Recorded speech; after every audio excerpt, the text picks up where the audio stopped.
La Voix des Bulles présente le One A Club, le podcast BD hebdomadaire qui a un champion qui fait des échecs.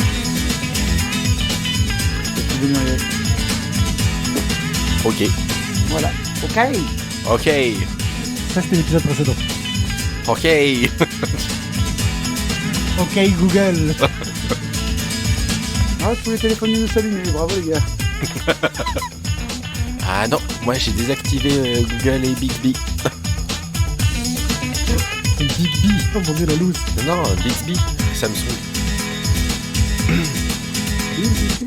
Coucou les gens, bienvenue dans le One A Club, le podcast. Oh là la gente. Oh là la gente, le podcast de la gente que hablar de comico. Qui est hablar, non, qui habla. Que hablar, c'est ce que je dis. Non, habla. Bla, mais me fais pas chier. Bla. Moi je parle pas espagnol, si je parle espagnol, j'ai Mais un sans problème. son alors, interrompu. essaye pas. Voilà.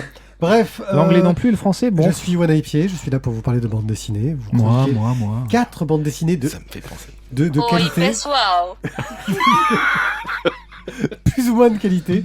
Et pour cette bande dessinée de qualité, je suis accompagné des fantastiques Guillaume, Oui, salut. du merveilleux Tizak Surnommé Araps. et du Je suis désolé du pour toi. contextuel Thio. Je sais pas pourquoi contextuel, mais ça sonnait bien. Pourquoi contextuel J'en sais rien, c'était comme ça. Bah, textuellement, Putain, sérieux, depuis que t'as ton générique, tu prends vanne sur vanne. Hein. Voilà. Bonjour à tous. Ok, mais On va sinon, faire toutes les langues, j'en ai plein là-dedans. Mais Voilà, ton- on mais en a ton- pour des centaines d'émissions encore. ton traducteur, il est sous l'exo. Enfin, C'est Google, c'est vers moi. Waouh. Bref, quoi qu'il en soit, nous allons aujourd'hui vous parler de bande dessinée. Nous allons parler de Tananarive, de Goldorak. Go. J'attends que si Thierry ne chante pas, je serai déçu. À un moment donné. Voilà, je le dis tout de suite. Puis nous parlerons de Adventure Man et du tome 1 de Pardon, c'était pas celui-là. Nautilus. le Où est tome- ma pancarte hors sujet? Où est ma Et on pancarte se hors sujet? fera un petit. On jettera un petit œil sur Assassin's Creed Bayek. Non, Origins. Ah, pardon. Please. J'avais pas compris le titre. Putain, mais ces gens qui pitent rien à ce qu'ils Sérieux, racontent, sérieux, voilà. c'est désagréable. Hein. Franchement, fou. Je pense Tu joues souvent au Meporg ou pas? me porgue. Bon, Hein? Voilà, et je pense il dit que- qu'il voit pas le rapport. Je pense qu'il est temps de lancer les choses pour de vrai. Parce que là, voilà. J'ai hâte d'avoir un truc où j'aurai pas à chercher toute la fenêtre qu'il faut ouvrir pour lancer le jingle. C'est juste un bouton. Mais ça devrait pas tarder. Nous allons parler de Tananarive. de celle-là. Voilà, par Guillaume. J'attends Oui, pour le faire. hein, pardon, on est sur Tananarive. Ouais, c'est toi qui dois nous dire comme c'est bien. Tu veux un jingle? De Sylvain Vallée et Marc. Alors là, putain, Isherschol, je sais pas comment le prononcer là. À tes souhaits. Ouais. Édité par Glénat. Si je me trompe pas, c'est 25 € le livre. Et Dans la collection pour faire Millefeuille. simple, je vais te la faire à la Michel Leb. Très bon, tu vas prendre. C'est bon, voilà. C'était très Ouais, raciste. c'est bon ça. C'était Michel Leb. Tu fais très bien Michel Leb, mais c'était quand même très raciste. Oui, C'était mais pas très woke, tout ça. c'est ça. Donc, Mais le wok, t'es pas un outil asiatique. Pourquoi tu mets Michel dans un wok? C'est ça, allez, Ève. C'est fait. on Mais était sinon, le bouquin, tu l'as trouvé comment? Ok. Dans la bibliothèque, il donc, était à gauche. au niveau je du pense avoir dessin. esquivé la pitch. Mais, Au niveau du dessin. au Non, niveau le du pitch dessin. d'abord, C'est quoi, c'est par là alors, Tananarive, vous avez en couverture. Vous avez deux voisins. Ça va, il est plus frais dans mon esprit que Ah, Banana mais Fish. moi c'était pour t'aider, hein, je veux dire. Donc en couverture, vous avez deux personnages. Donc un personnage façon un petit peu baroudeur avec le chapeau. Bon, ok, ils sont à la retraite. Donc le baroudeur, il s'est un petit peu calmé et les pantalons sont un peu moins sales qu'avant. Et à côté, le vieux bonhomme avec le gros nez et l'impair est clairement moins baroudeur, voire pas du tout. Le costume. Plus cholestérol que baroudeur. Voilà, c'est ça. Et ce sont en fait deux amis de longue date. Donc le premier est effectivement un gars qui a une vie plutôt bien remplie, plein d'histoires, toutes plus palpitantes les unes que les autres. Et le deuxième, donc, c'est son voisin, qui lui est le notaire de la petite ville où ils vivent tous les deux, qui est à la retraite maintenant et qui apprécie grandement justement les soirées qu'il passe avec son voisin et ami, où il lui raconte donc sa vie palpitante, parce que lui, il est jamais resté que dans son bureau. Et malheureusement, l'âge étant ce qu'il est, son ami décède. Hein, voilà, sur un énième entraînement du matin, le cœur lâche, c'est l'âge, c'est triste, c'est comme ça, il décède. Et la mairie est super contente, elle va pouvoir récupérer la maison et en faire bien autre chose, parce que ça fait quand même quelques années que cette maison gêne un peu au milieu. Mais là, en fait, le notaire est pas du tout d'accord. Parce que son ami ayant eu une vie absolument extraordinaire, une femme dans chaque port, etc., il a nécessairement un héritier caché quelque part. Et donc, grâce à ses connaissances et compétences de notaire, en fait, il va bloquer le dossier et partir sur les traces de son ami pour retrouver un héritier, pour que, en gros, la mémoire de son ami ne passe pas dans l'oubli. Et sur les traces de son ami, il va apprendre à connaître son ami finalement, qu'il ne connaissait peut-être pas aussi bien que ce qu'il le croyait, ou en tout cas pas comme il le croyait. Et donc voilà, ça part un peu comme une espèce de road trip, road movie au début, pour arriver sur finalement complètement autre chose. Et on a le thème du voyage initiatique, du mythe vécu ou de l'histoire, de la vie racontée. Enfin voilà, un thème qui m'est cher et que j'aime beaucoup. Je faisais allusion tout à l'heure au baron de Munchausen, donc ce personnage qui a complètement fantasmé sa vie dans la façon dont il l'a racontée. Et là, c'est un peu le thème aussi. Finalement, quelle est la réalité ? C'est quoi la différence quelle est la frontière, entre Big Fish aussi. Quelle est la frontière entre le mythe et la réalité ? Et finalement, qu'est-ce qui vaut mieux ? Raconter une vie rêvée, vivre une vie basique, enfin voilà, tous ces sujets-là qui moi me touchent particulièrement et fait que Tananarive m'a particulièrement marqué, et c'est pour ça que je l'ai un peu imposé à tout le monde ce soir. Voilà.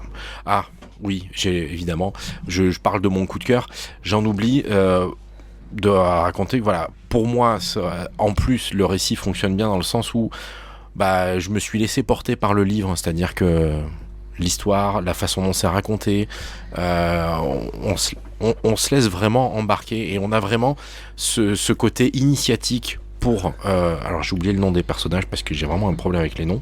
On est tous là. Et on a vraiment le côté initiatique donc pour le notaire qui vraiment est clairement poussé dans ses retranchements et est obligé de sortir de ses limites et de son confort pour arriver à... suivre les traces de son ami et après voilà, un dessin assez classique mais qui finalement fonctionne très très bien, une mise en couleur pareil, simple mais efficace. D'ailleurs personnellement je préfère la version couleur à la version noir et blanc. Il y a une version noir et blanc qui est sortie ? Oui, il y a une version noir et blanc qui est sortie, qui a d'ailleurs été offert au libraire et que je suis très content d'avoir, mais en fait je préfère la version couleur. Voilà.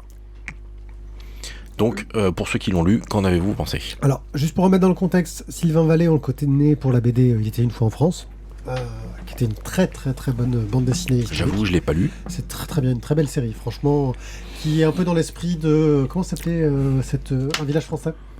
Un peu dans l'esprit d'un village français. C'était bien ça. Franchement, très très sympa. Et Marcus Hirschhorn, on le connaît pour Ghost 111, qui était pas mal non plus dans le genre polar. Mais alors, par rapport à Ghost 111, il sort tellement du registre que on a du mal à penser que c'est le même scénariste, quoi. C'est un registre totalement différent au niveau de la narration. Complètement. Ouais, moi j'ai trouvé ça vachement bien. Il y a quelqu'un dans le chat qui nous dit que ça lui a fait penser au niveau du dessin au vieux fourneau. Ouais, il y a un peu cet esprit-là. Peut-être un peu moins... Moins acide. Ouais, non, dans le dessin, dans le trait du dessin, on est peut-être dans quelqu'un de moins tranché, de moins brut que dans les vieux fourneaux, tu vois. Quelque chose de beaucoup plus fin, je trouve, peut-être. Mais c'est pareil, c'est la même palette de couleurs. C'est des vieux, quoi. C'est pareil. En fait, au début, on pensait pouvoir tomber facilement dans la comparaison avec les vieux fourneaux, mais en fait, ça n'a absolument rien à voir. Non, rien à voir. Non, ce qui est intéressant, c'est de voir comment ces deux hommes ont géré leur destin et le fait de vieillir chacun séparément d'une façon différente. Et comment il y en a un qui a cru que l'autre avait une meilleure vie que la sienne, alors que pas forcément. On sait pas. Ça reste dans le flou, justement, c'est ça qui est intéressant. Oui, c'est une très belle BD sur comment vieillir. Qu'est-ce qui fait qu'on a eu une belle vie ou pas? Quelle question intéressante. Qu'est-ce qu'avoir eu une belle vie? Est-ce qu'on a une belle vie? Est-ce qu'elle va continuer à l'être? Est-ce qu'on aurait dû saisir notre chance et partir à l'autre bout du monde pour aller vivre des milliers d'aventures? Alors ça, c'est Jim qui le raconte. Très très mal, mais il le raconte. Non, Jim, il raconte comment aller avoir des... Non, mais c'est l'autre type d'aventure. C'est des ça. aventures. Oh, j'ai eu une aventure. Tu vois, c'est plus dans ce temps-là, tu vois. Ah ouais. Jim, ce qu'il raconte. Ah ouais. Là, on est dans quelque chose plus... voilà, aller à l'autre bout du monde et rencontrer des gens exceptionnels et risquer sa vie au milieu d'animaux dangereux. Aller à Dunkerque, grosso modo, pour eux, c'est ça le grand voyage. Quoi. C'est ça. Voilà. Ouais, non, franchement, une très très belle BD avec un dessin qui marche superbement bien, qui parfois part dans le contemplatif avec un côté entre la réalité et le fantasme de cet ailleurs qui est Tananarive. On n'est jamais à Tananarive en fait. Ne spoile pas. Bah, c'est oui et non. Je veux dire, c'est. On comprend très vite qu'on n'y ira jamais en fait. Hein. Ah Oui. bon Ouais. Et Putain, moi jusqu'au bout, j'ai amené le billet d'avion. Et c'est plutôt beau, voilà. C'est vrai que oui, tu t'entends Tananarive, tu penses à un endroit de rêve ou quoi que ce soit, et clairement, quand j'ai vu le bouquin, quand j'ai vu la couverture, je me suis dit, ah ouais, ça va parler de quelqu'un qui va voyager, et c'est vrai qu'effectivement, très très vite, tu te dis, c'est pas ça. Alors en fait, Ils m'ont trompé, ces enfoirés, mais en fait, c'est... Voilà. Mais en fait oui et non. En fait, oui, ils voyagent énormément. Ils voyagent beaucoup, mais c'est pas du tout ce qu'on attend. Voilà. Et c'est un beau voyage. Voilà, heureux qui, comme Ulysse, ça fait un beau voyage. C'est ça. Quelque chose à ajouter Rapide Écoute, et succinct. rapide, succinct. Moi, je te dirais que justement, en fait, si tu revois la couverture a posteriori, une fois que tu as lu le bouquin, Oui. c'est là que tu vois tous les petits indices et les petits éléments qui racontent l'histoire. C'est une belle amitié, une belle remontée dans le temps. un bon roman, c'est une belle histoire. Donc voilà, moi j'ai passé un excellent Mais moment. c'est pas une romance. J'ai passé un excellent moment à la lecture de ce bouquin. Et effectivement, c'est tout aussi bien dessiné que ce que c'est bien raconté. Et dans ce genre d'histoire, c'est bien là le plus important, c'est que le conteur sache nous prendre, nous attraper, nous faire voyager avec les personnages, et ça a marché. Après, il y avait même une question, je me suis même demandé à un moment donné si tout était vrai. Non, mais dans le sens même, est-ce qu'il a existé?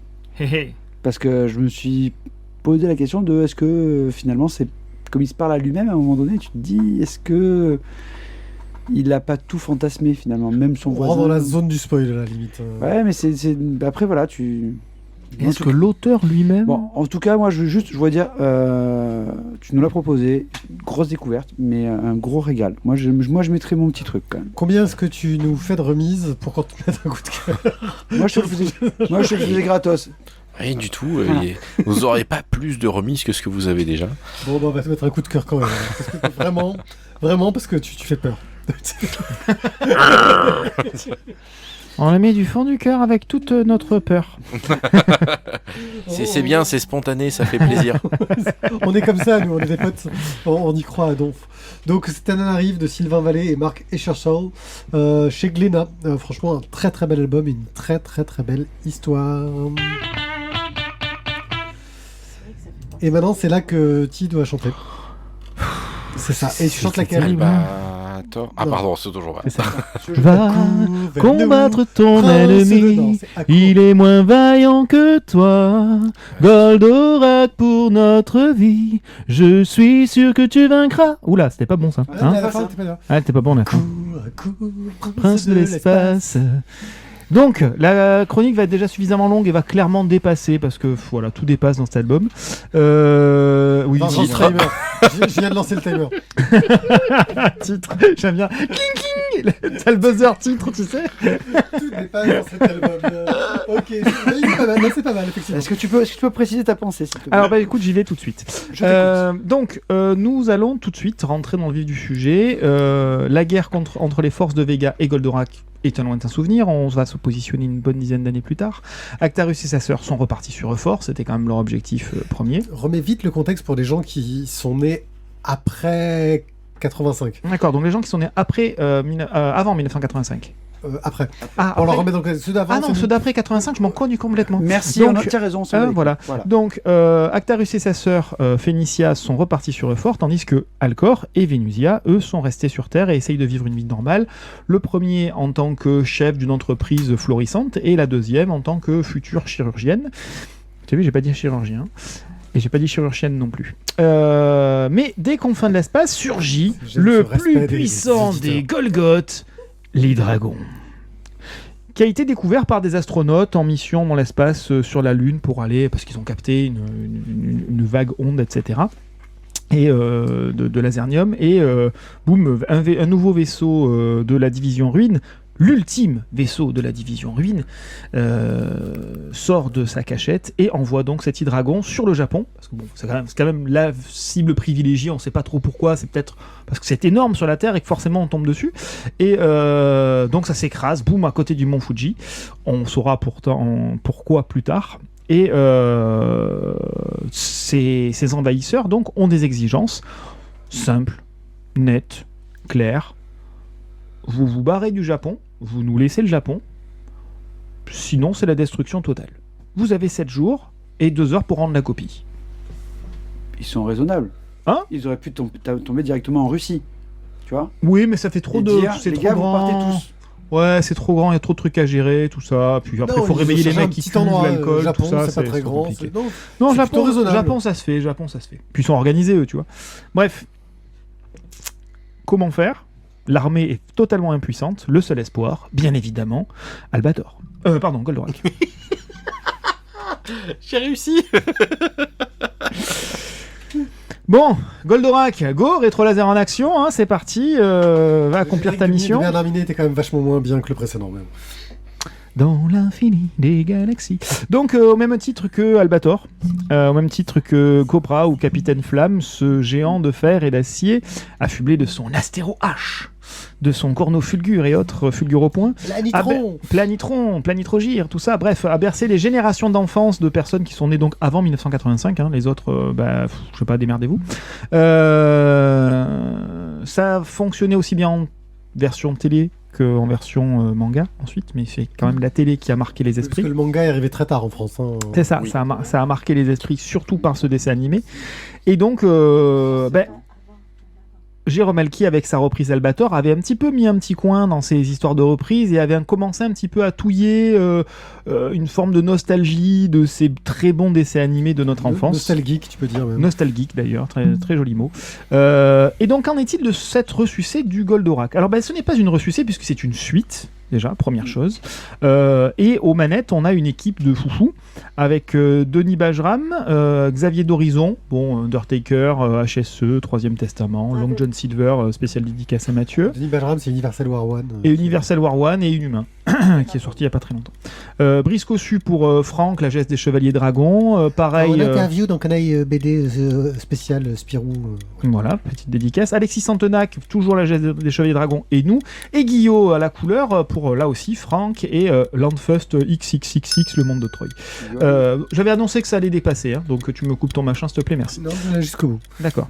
Pour que tu saches à quel point tu dépasses. Donc là, Goldorak revient en force pour nous, pour les fans. Je sais pas ce qu'il raconte là-bas, mais ça a l'air intéressant. Et donc on continue l'histoire de Goldorak là où elle s'est arrêtée, une dizaine d'années plus tard. Actarus Phénicia était reparti pour Euphor.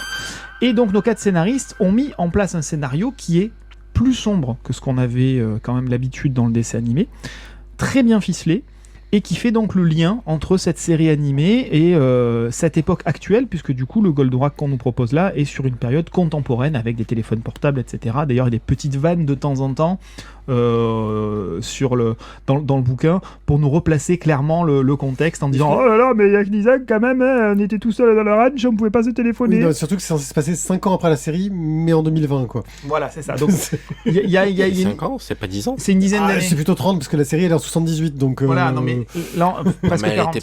elle était pas à jour la série de toute façon. Mais donc ils ont fait une sorte de jeu là-dessus qui voilà, et du coup c'est récupéré justement par ces petites vannes. Je trouve ça très très malin et très bien fait. Tu m'as fait perdre l'endroit où j'en suis, moi. Oh, vous êtes pénible. Bref, et ouais, non, c'est pas évident. On est à la page 2 sur 50. Exactement. Et donc, ça met en perspective une intrigue qui est vachement intéressante, beaucoup moins enfantine que quand même ce qu'on avait dans Goldo à la télé.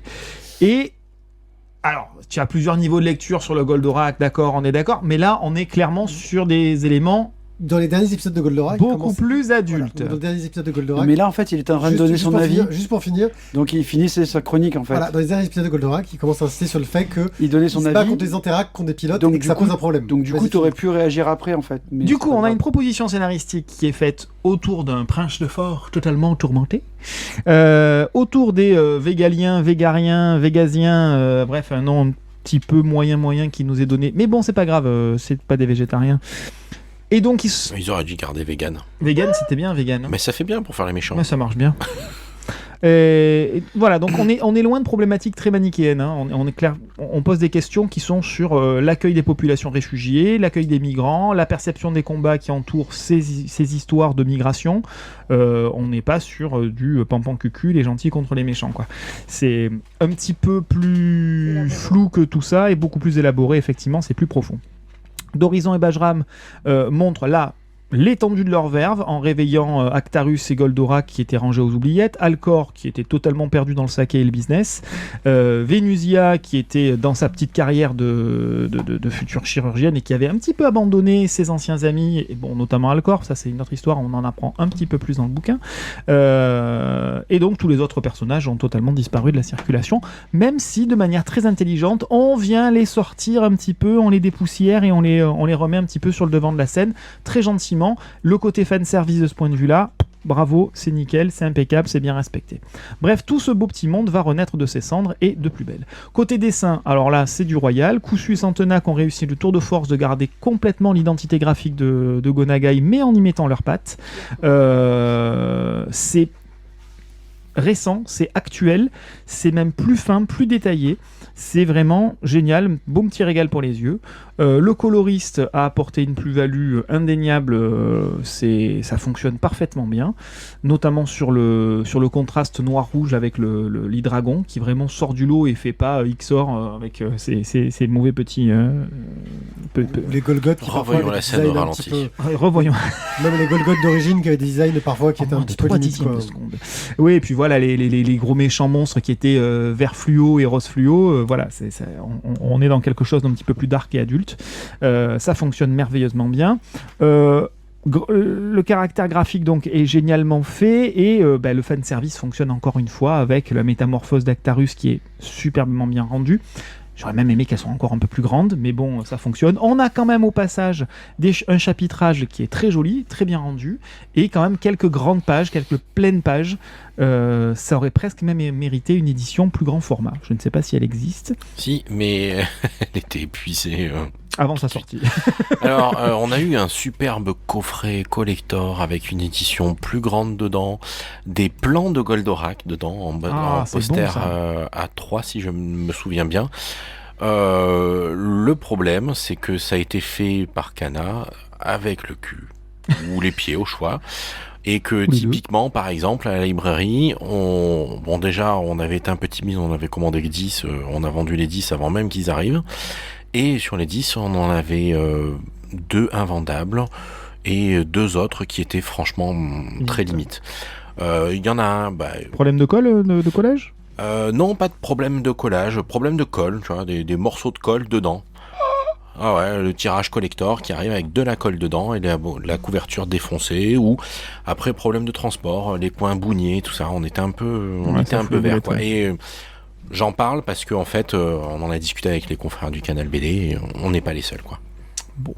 Donc pour revenir sur la partie graphique, les scènes de combat, elles aussi, sont magnifiquement rendues, on ne s'y perd pas du tout, rien n'est brouillon, ça fonctionne impeccablement bien. Bref, personnellement, quant à la lecture de certains passages, les musiques associés au dessin animé remontent gentiment en mémoire et viennent agrémenter, ils se font même des petits kiffs en les citant.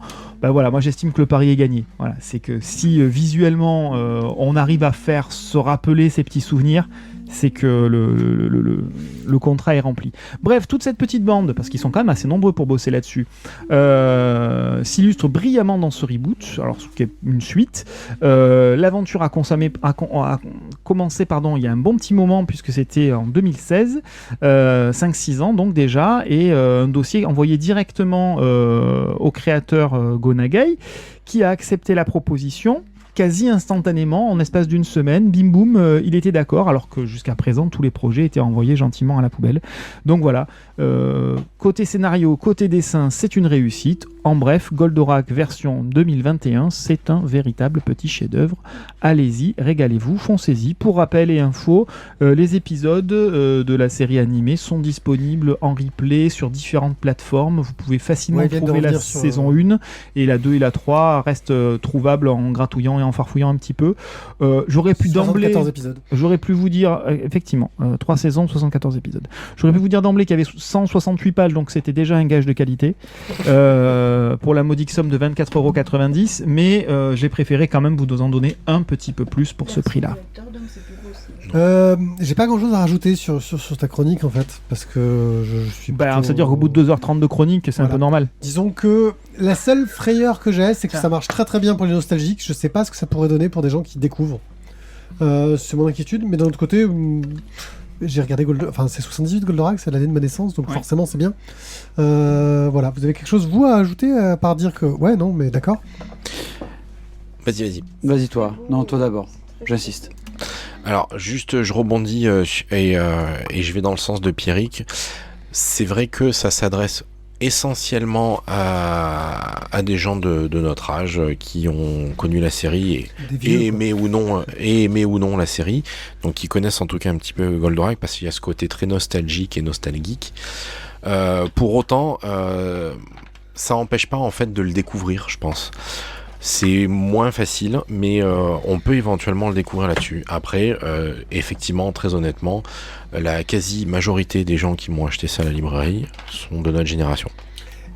Ce qui est intéressant, c'est que ça reste aussi de la génération d'avant. Pour rajouter quelque chose, et ce qui est intéressant, c'est que ça traite d'un sujet moderne avec le côté de l'immigration, qui, je pense, est plutôt bien amené. Thio ? C'est le moment, c'est sûr ?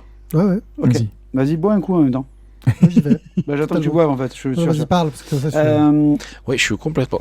Merci à toi. Moi, j'ai beaucoup aimé, surtout parce que, comme tu dis, tu penses que c'est pour les vieux, on va dire les vieux. Clairement, moi je trouve ce qui est encore meilleur, c'est que dans ce Goldorak, ils ont réussi ce que j'aurais adoré qu'ils réussissent avec d'autres séries. Et je trouve que voilà, ce petit peu, peut-être, tu as un petit cocorico, quoi. Il y a 5 Français quand même qui ont réussi à défoncer Star Wars, quoi. Parce que eux, ils ont pris un truc qui nous avait plus gosse, et ils en ont fait un truc d'adulte qui a tout déchiré. Et Star Wars, ils ont voulu rester, alors après c'était leur choix, hein, ils ont décidé de rester sur un public d'enfants. Et j'ai trouvé ça dommage pour la nouvelle trilogie qu'elle soit que pour les enfants. Je trouve que là, le Goldorak, je suis super content parce qu'ils avaient envie de me parler à moi, et je me suis senti dedans, et ça m'a trop plu. Donc voilà, félicitations aux 5 Français qui ont refait Goldorak parce que ça m'a enchanté, et moi j'y vais de suite. Ouais, petit bijou à ne pas rater. Je crois. On n'a même pas besoin d'en rajouter. Ah non, c'est juste magistral. Hein. Puis alors vraiment, la proposition des méchants, comme elle est faite là, mais ils te prennent pas pour un con, elle enrichit énormément. Ils te prennent pas pour un con. Et c'est intelligent, c'est top. Voilà, vraiment. On finit même par excuser le grand stratécaire d'avoir envoyé ses Golgoth un par un. Mais limite. Hein, alors on n'est quand même pas aussi con que le Prince de Fort, mais quand même. Oui, et d'ailleurs ils expliquent un peu pourquoi ils y allaient que un par un. Voilà, Randall Flagg vous explique que c'est un peu la potion magique. Voilà. Ouais, mais je préférais quand même que tout dépasse dans cet album. Je pense que ça restera quand même. Allez, Randall, faut que tu trouves autre chose. Ouais, alors moi j'ai envie de vous dire quand même, mais ça ils y peuvent rien. Le terme de Fossoirak. Voilà, le nom du vaisseau, donc qui date de la traduction initiale. Qui garde la traduction, quoi. Voilà, ça reste quand même un grand moment de tristesse de traduction. Voilà. J'aurais bien aimé qu'ils reviennent au fait sur le fait qu'Alcor est un personnage qui vient des anciens dessins animés Grandizer, parce qu'il faut savoir que Goldorak est un phénomène très français, que ça vient d'une saga de série de robots géants. Grandaiza, qui a eu d'autres personnages, et qu'Alcor était le héros de la série précédente, en fait. Ouais. Le pilote XP. Voilà. Donc mais ça, c'est quelque chose qui est complètement passé aux oubliettes en France. Quoi. Ouais, chez nous en France, pour le côté fanservice, n'existait pas. En plus, en France, on connaît Goldorak, alors qu'à la base, ça s'appelle les Mazinger, et qu'en plus, il y a les Mazinger Z, les Great Mazinger, les machins. C'est pas tout. C'est Grandizer, c'est Goldorak, pardon, c'est les Mazinger, je parle. Bref, oui, pardon, en plus, ça vient de Grandizer. Enfin. Je suis pas convaincu que c'était une bonne idée d'insister là-dessus. C'est la contraction de deux mots. C'est Goldfinger et Mandrake. Et c'est qui l'avait trouvé? C'est un des compositeurs des chansons originales, genre un des gars qui a fait à toutes les femmes que j'ai aimées avant, Barbelivien. Je crois que c'est Barbelivien qui a trouvé le mot Goldorak. Ça fait mal au cul quand même. Bref, c'est Goldorak. Barbelivien souvent. Hein. C'est un coup de cœur, c'est très très bien. C'était Goldorak. À toutes les filles que j'ai aimées avant. Merci. Il y avait Félix avec lui. Je rappelle pas sur celle-là, ils sont pas tout seuls. Ils sont à deux pour le faire. Il faut au moins être deux. Si vous aimez nos chroniques, parfois nostalgiques, parfois nostalgiques, parfois débiles, vous n'hésitez pas à nous soutenir sur Tipeee. Voilà, on a un petit Tipeee. Vous trouverez toutes les informations concernant ça sur le site lavoidesbulles.fr, où vous avez aussi le détail de toutes nos émissions, avec des petites images, le nom des auteurs. Et si vous cliquez sur les images, ça vous envoie sur un site qui vous permet de commander les BD, voire même de les réserver chez votre libraire favori local. S'il est à Aix, on connaît son nom. S'il n'est pas à Aix, on connaît pas son nom, mais il est franchement sûrement très très bien aussi. Parce que bon, c'est vrai qu'aller à Aix, faut le faire, nous on le fait. C'est bien. Bref, voilà, c'est aussi, je vais donner le nom de cette librairie, mais je le donne tellement souvent qu'à un moment donné, les gens vont croire qu'il y a une sorte de préférence. C'est suspect. C'est suspect. Je veux dire, la BDerie, c'est une très très bonne BD, mais je suis sûr qu'il y a plein d'autres BD dans d'autres régions qui sont loin de chez nous, tu vois. En fait, non. Qui sont très bien aussi. Parce que les frais d'essence, l'écologie... Non, mais elles sont franchement moins bien parce qu'elles sont loin déjà. Tu vois, le côté bilan carbone pour aller acheter des BD, parfois... Open Mirabeau, il n'y a rien. Voilà, si on a un Cultura, mais... Ouais. C'est pas Open Mirabeau, c'est à Calas. Non, mais sinon, il y a une station essence qui vend du vin. C'est vrai. Et de la bière. Ouais. On est bien, et les chips. Il y a des chips. Elle est en travaux. Elle va ouvrir en février. Voilà. Bref, n'hésitez pas à nous suivre, lavoidesbulles.fr, vous trouverez tous les liens et tout ce qu'il faut pour nous soutenir d'une façon ou d'une autre, même si le meilleur moyen de nous soutenir, c'est de parler de nous et de dire à quel point on vous a donné des super conseils en BD, et puis de venir en parler avec nous sur notre Discord. Tous les liens sont sur lavoidesbulles.fr. Nous allons maintenant parler d'Adventure Man. Adventure Man est une bande dessinée écrite par Matt Fraction, on a parlé dans l'épisode précédent avec Hawkeye, dessinée par Terry Dodson, ancrée par Rachel Dodson et colorisée par Terry Dodson. Voilà, c'est le même. Les mecs, ils palpent grave de royalties, quoi. Ah, il assure quand même. C'est chez Glénat pour 19,95€, c'est un tome 1. T'as vu, frère?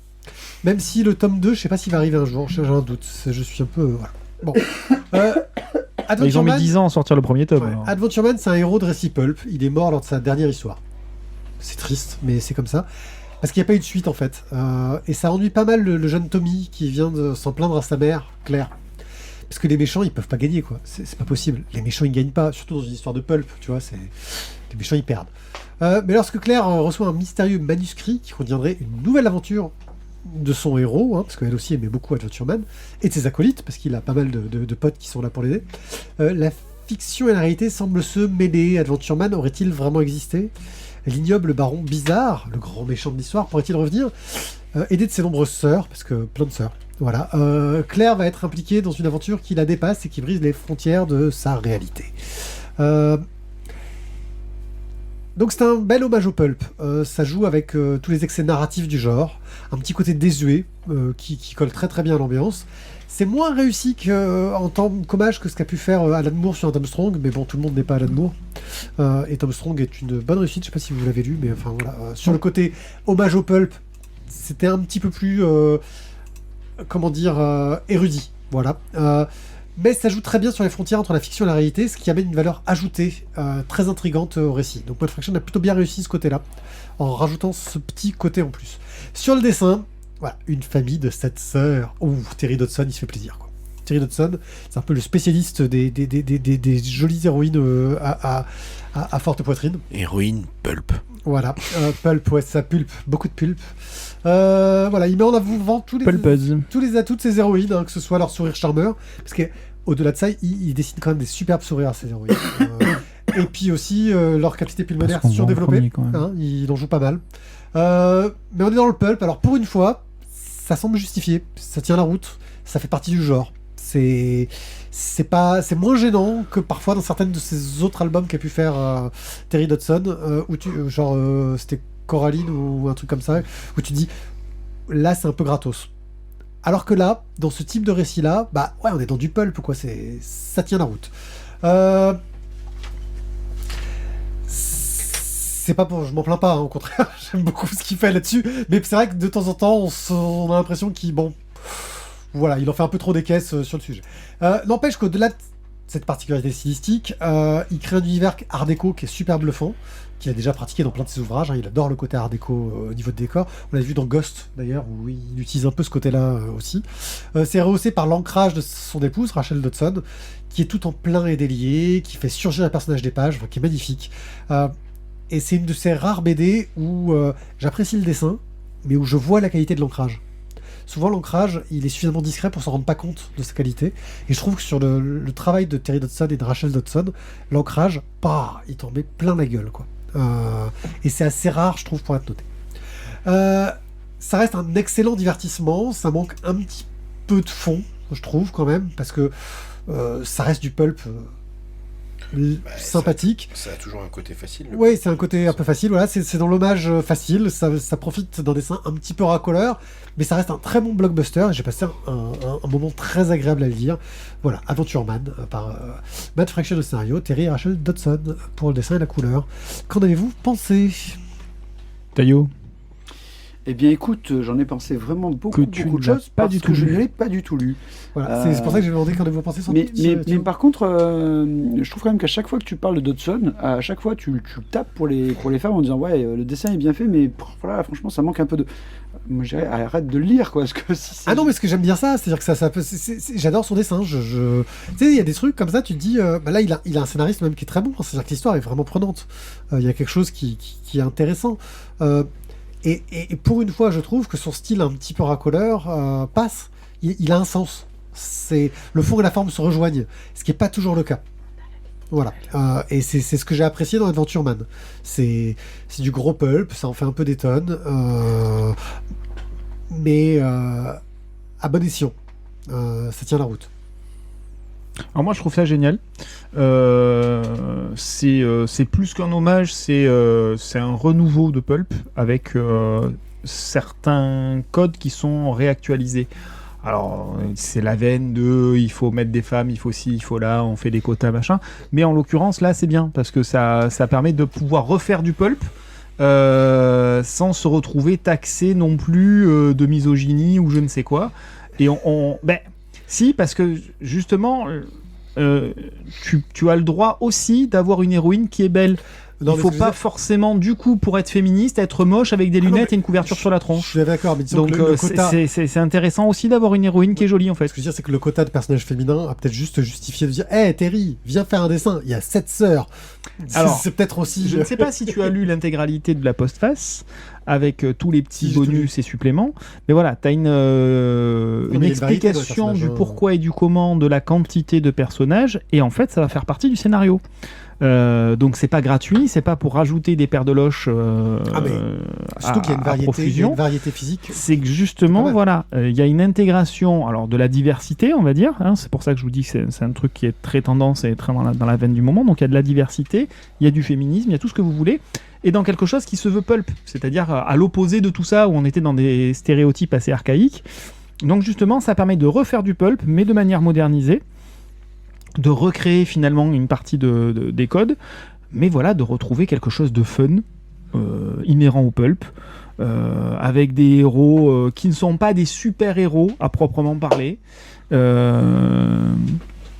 et on va avoir des gentils petits combats, des intrigues, ce mélange d'aventure, action, policier, machin, qui est propre à ce genre de récit. Voilà, j'ai trouvé que pour un premier tome, c'était riche, plein de promesses, Et ça donne envie vraiment que la suite sorte et pas dans 10 ans. Parce qu'ils ont mis une éternité à mettre ce premier tome en œuvre pour finaliser les personnages, finaliser le scénario, finaliser là où ils voulaient aller. De ce que nous a dit en interview donc Fraction, les pièces du puzzle se sont emboîtées d'elles-mêmes, toutes seules, et l'écriture est fluide.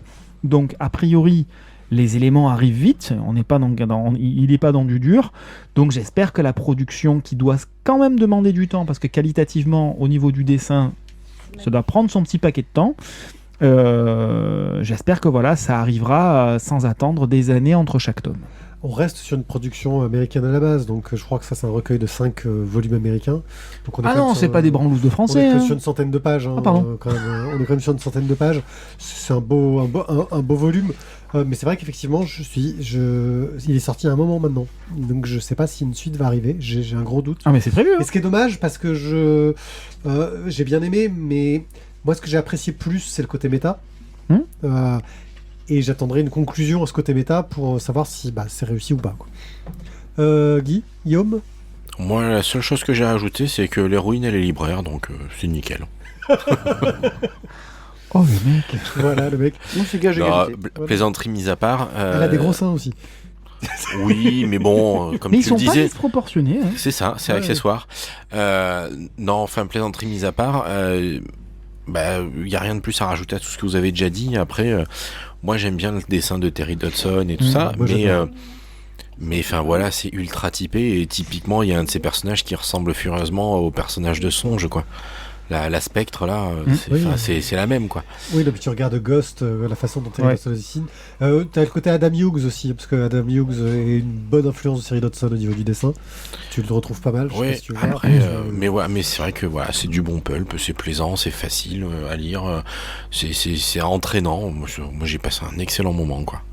Voilà. Moi j'attendrai un peu la suite quand même pour un final, pour mettre pas un final, mais au moins un deuxième tome qui vienne confirmer les bonnes impressions de ce premier tome. Donc c'est Adventure Man par Matt Fraction de Terry et Rachel Dodson. C'est chez Glénat pour 19,95€ et on espère qu'une suite sortira. On passe maintenant au tome 1 de Nautilus, mon cher Thio. Yep. C'est encore truc machin et bidule au scénario, dessin et... Non, c'est Mathieu Mariol et Gwenaël Grabowski. Là j'ai vu le sourire de Thierry, il cherche un jeu de mots débile à faire avec Mariol, et moi aussi, mais j'ai pas trouvé. Vas-y, c'est facile, tous les Mathieu.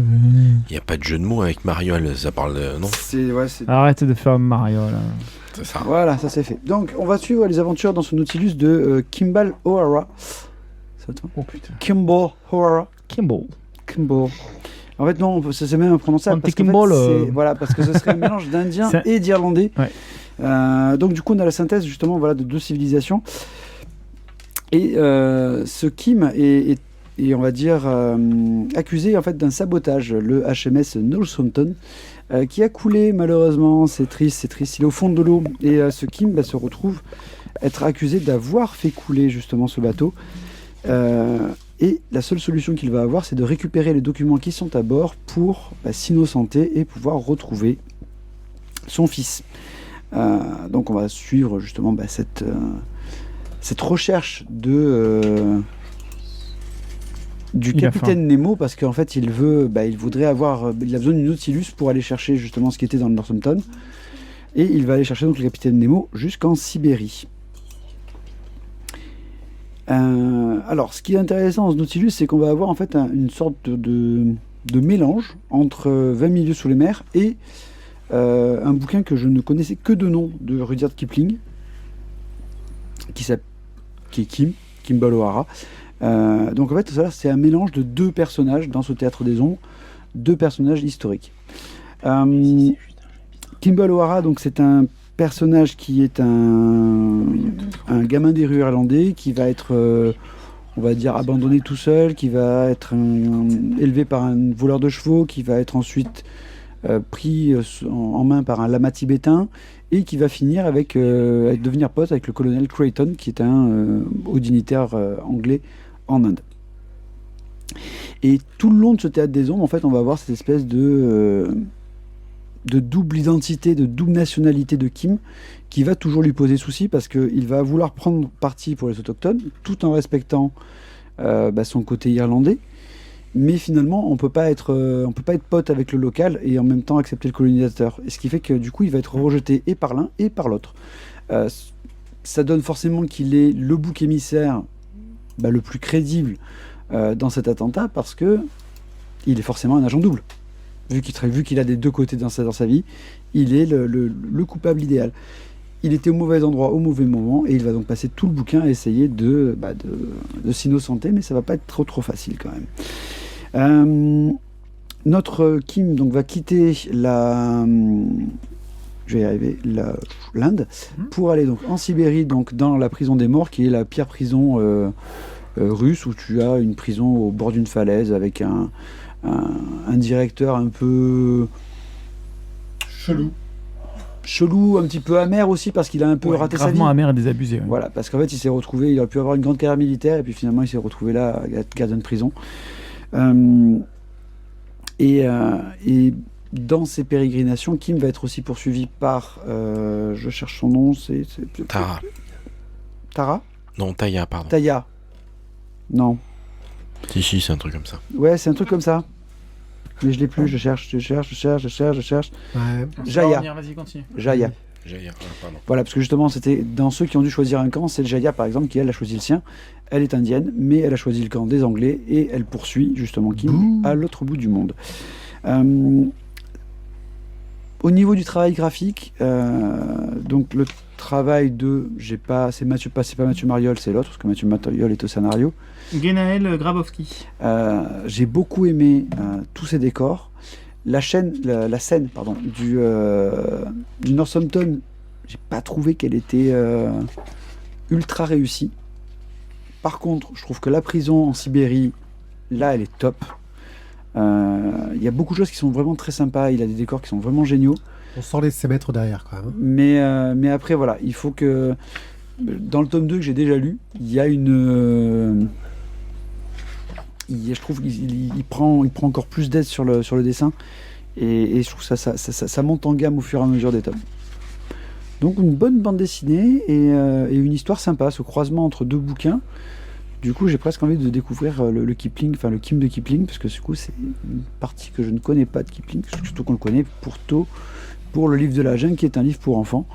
Et finalement, c'est drôle de prendre deux auteurs, on va dire, qui sont un peu estampillés livre enfant, ado, alors que quand tu lis Kipling, clairement, il n'a pas fait que ça.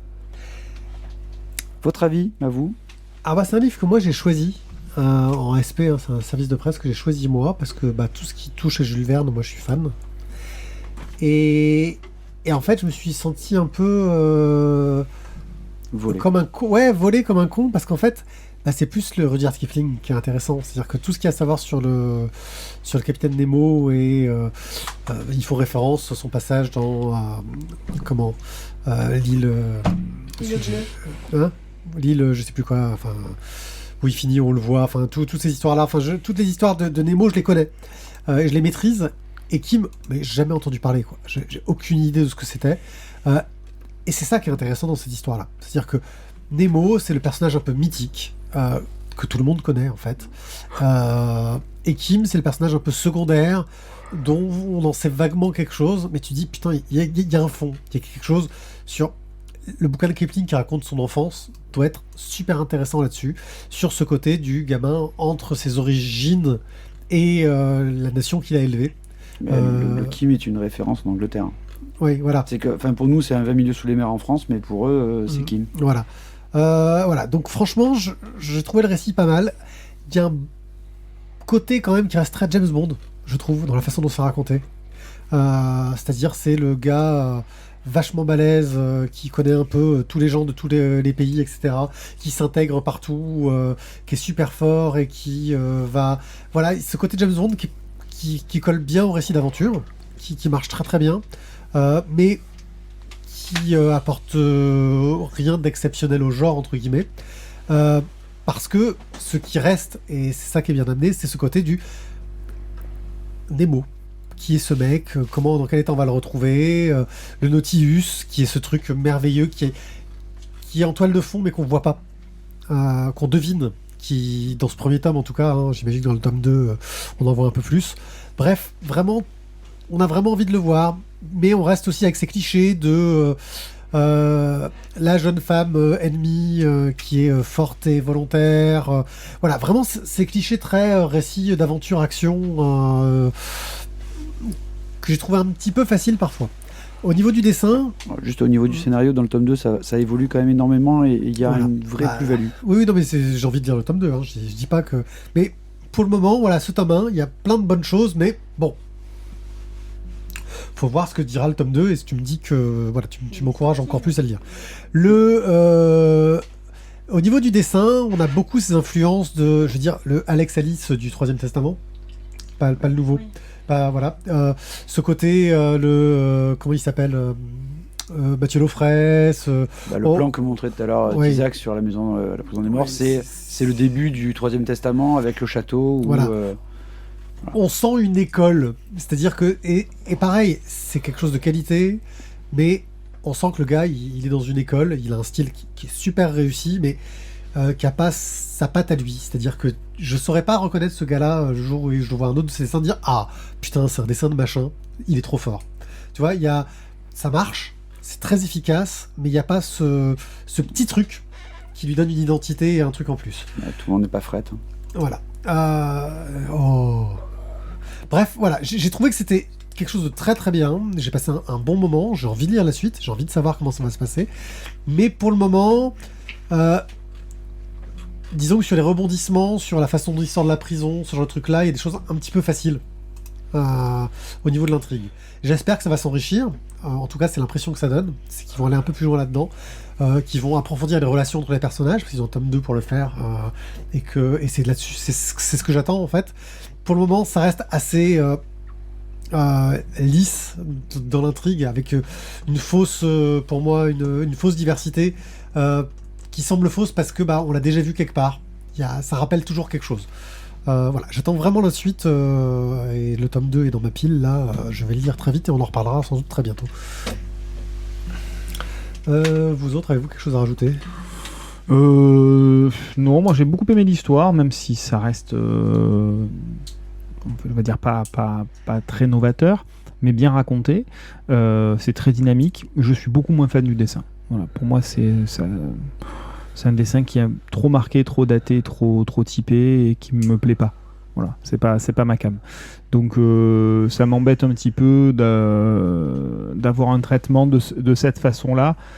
L'intérêt justement d'aller prendre deux éléments qui sont anciens comme les références à Verne et les références à Kipling, si c'est pour lui coller en plus une charte graphique on va dire un petit peu ancienne, c'est un petit peu dommage. Voilà, j'aurais aimé quelque chose d'un petit peu plus moderne au niveau du traitement graphique. C'est pas ma cam, c'est juste que c'est... Parce que c'est moderne quand même, le traitement graphique. Oui, on est année 2010, mais ça reste... Parce que ça reste le 21e siècle quand même. Hein. Oui.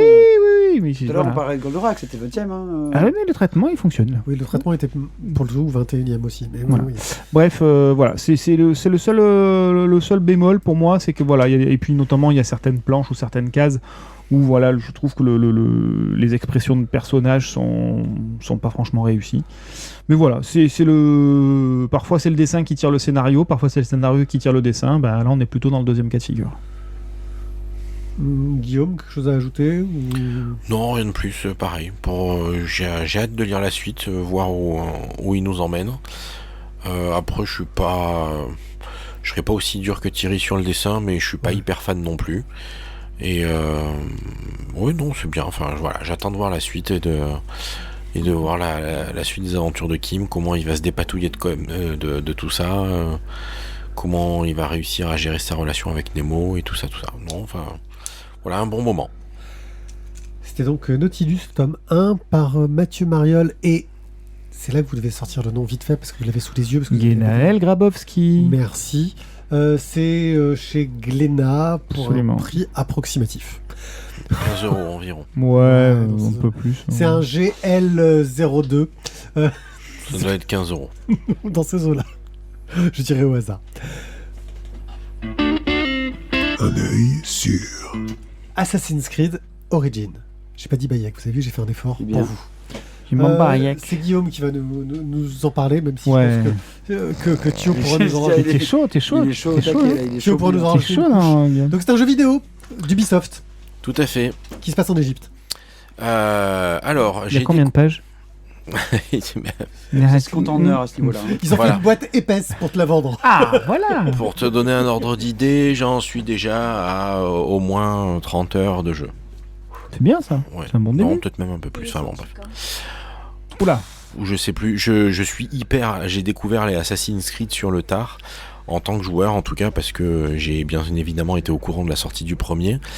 Pas forcément hyper client de ce genre de jeu à la base. Et puis celui-là, on l'a pris parce que, voilà, en allant au musée d'Aix sur les pharaons, il y avait un petit truc à la fin, une petite vidéo d'Ubisoft qui expliquait comment ils avaient travaillé sur Origin, le tour, le Discovery Tour, en fait, un projet qui a été fait avec des écoles au Canada, si je me souviens bien.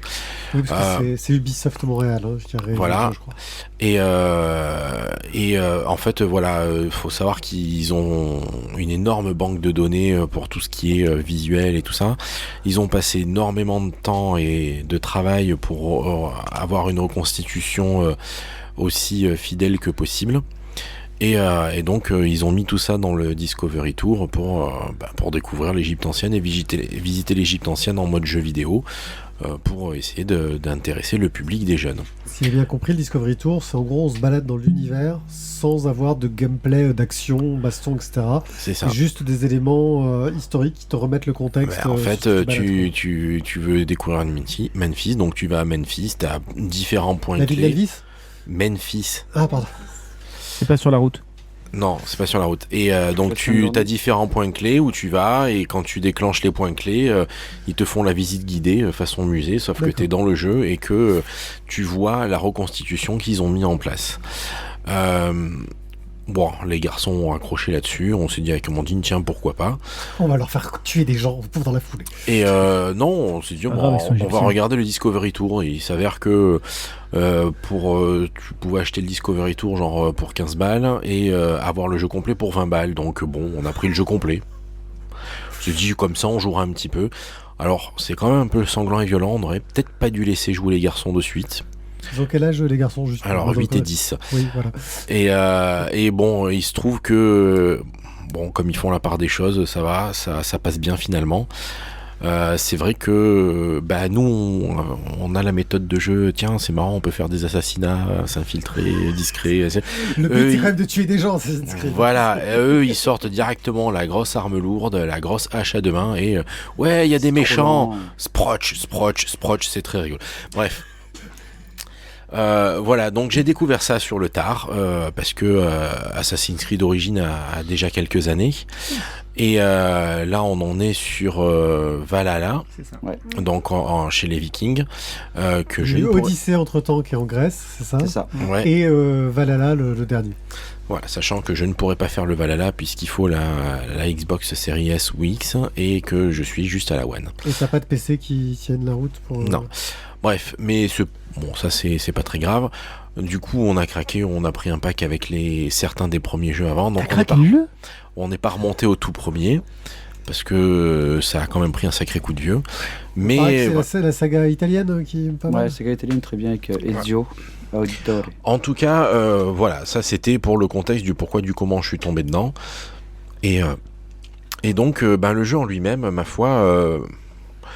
J'y étais pas, donc je saurais pas dire si c'est vraiment si fidèle que ça à ce qui s'est passé à l'époque. Mais en tout cas, très immersif. Le jeu est vraiment très sympa. Le visuel est super bien travaillé. Les temples, les différents bourgs, franchement, c'est super beau. Je trouve que rien que le simple fait de visiter et de passer du temps, c'est très sympa. Il y a énormément de quêtes annexes et pour un frappé comme moi qui aime bien faire les quêtes annexes et essayer de visiter le jeu au maximum, platiner le jeu. Et en fait j'avance pas des masses sur la quête principale. mais enfin voilà, ça fonctionne bien. Après il y a des petits défauts de gameplay, je trouve. Combien de fois je hurle après cette espèce d'abruti de Bayek qui est pas foutu de descendre ou de monter quand je lui demande de descendre ou de monter. Oui, parce que c'est un surhomme, hein, le mec. Hein. Il t'escalade des falaises. Enfin, Batman, Superman, tout ça à côté, c'est juste des tarlouses. Hein. Mais enfin, franchement, ouais, c'est très agréable et c'est vraiment super immersif. C'est très très beau.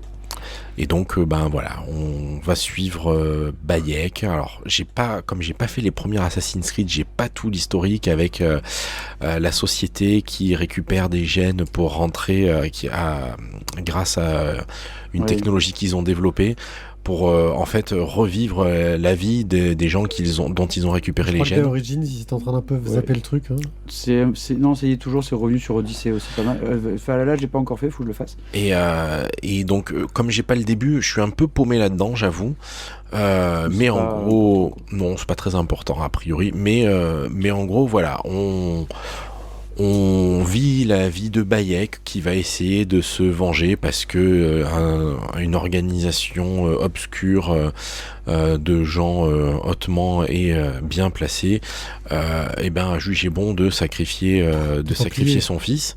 C'est ça J'ai fait que le premier, mais pas en entier. Oui, ça reste le même. Hein, et donc, ben voilà, c'est une histoire de vengeance avec bon quand même.